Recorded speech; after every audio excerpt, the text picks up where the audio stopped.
It was a dress from Forever 21, and I couldn't deny the feeling of being younger again as I shrugged on the wrap dress Mr. Shelby got me yesterday. I couldn't help but recall the words of his wife when I told her he was a hot piece of ass immediately after her marriage. Stay away from my husband, she thundered that day, and the smile on my face faltered. Delaney, his wife, and I go way back. We attended middle school together, and at some point in high school, we separated, but however got back together and stuck like glue since then. We agreed whatever was mine was hers, and whatever was hers was mine. And that was the sole reason for her inviting me to stay with them a week after my apartment had burnt to the ground due to a neighbor's carelessness. I sighed as I wore the emerald loop earrings that matched perfectly with the caramel colored dress.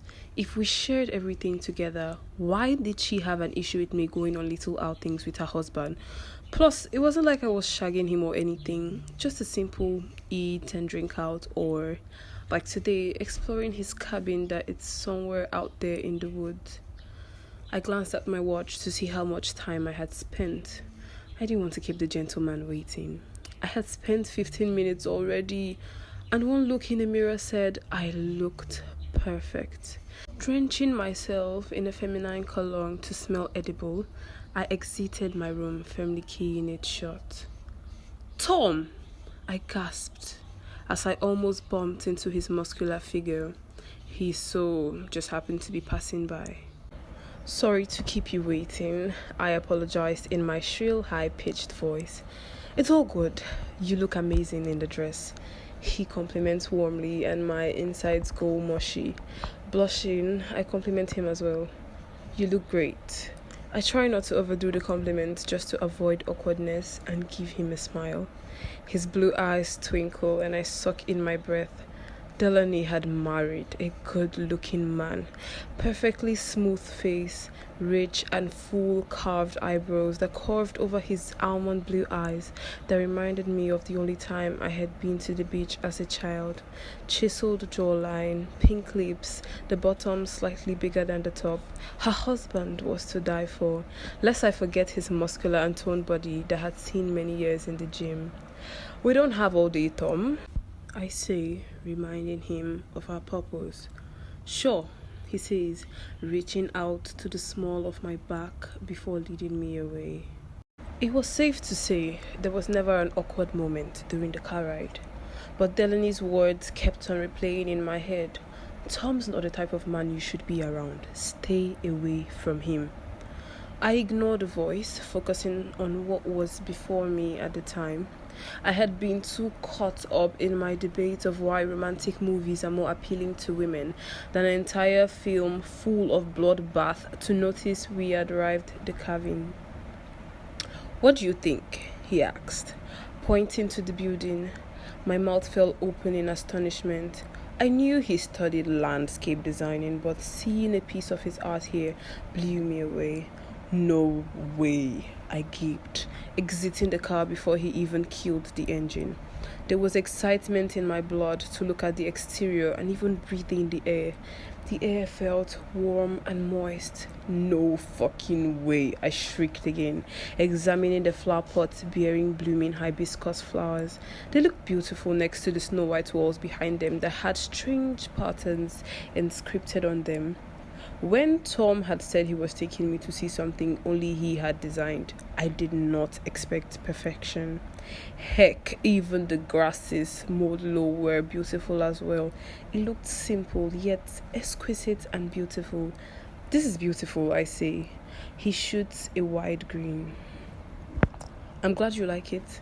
Now, for the interior, I would have to blindfold you.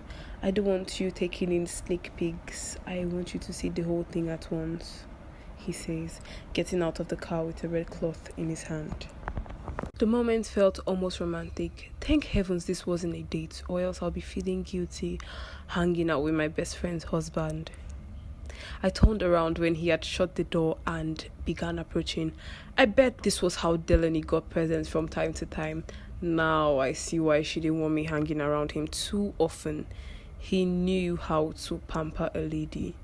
The warm cloth came over my eyes instantly, heightening my other senses, and like he did earlier, his hands reached out for the small of my back as he unlocked the house.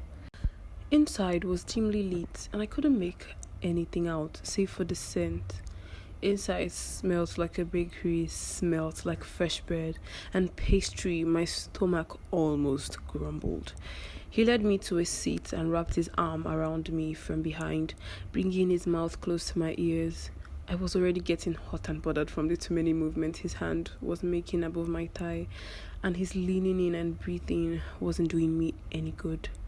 I just hoped it wouldn't lead to anything I would regret later. Like I'll regret kissing Tom ever.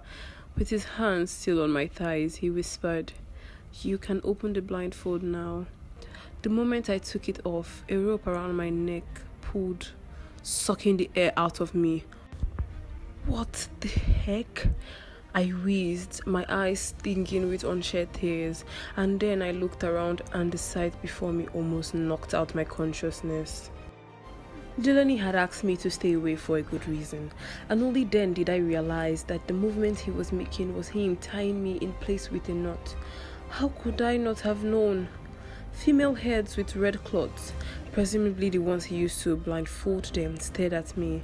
Terror gripped and shook me, breaking my resolve. This was where I was bound to end. The grip on my neck loosened, and I let out a sharp cry as needle pierced through my skin. God! Tom! I cried out, turning my head around only to catch sight of his collection of murder weapons, each of them looking neat and sharpened.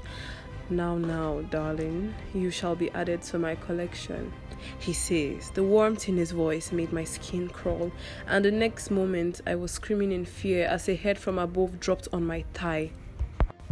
I looked up and saw another head dangling, and then cried out, trying in desperation to get the dead girl off me. "It's no use, dear. The sedative will kick in soon, and by tomorrow you'll be a new piece on my ceiling," he mocked, preparing another syringe. Bless Delaney's soul, she warned you in the way she could. What a lovely friend. I tried to reply, but I felt dizzy in an instant. My vision went blurry, and my head fell backwards, staring at the dangling head. I was already half gone to even cry. My consciousness was slipping and returning. The last thing I felt was the head drop on mine. Sure, he is out for the back, for the small of my back. What is this error? I looked up and saw